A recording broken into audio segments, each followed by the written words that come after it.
Did you know some everyday veggies can actually help your dog during wildfire season? I'm talking about Apiaceae family veggies. Things like parsley, carrots, celery, fennel, and dill.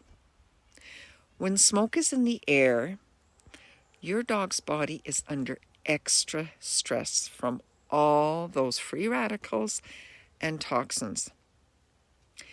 These veggies are packed with antioxidants and support the liver's natural detox pathways.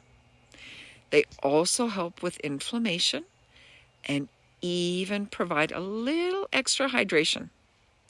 Adding just a sprinkle of parsley, a few carrot sticks, or a bit of celery to the bowl can make a surprising difference. Simple, natural, and effective. Drop a comment. Did you already know about these veggies for your dog? Or is this totally new for you?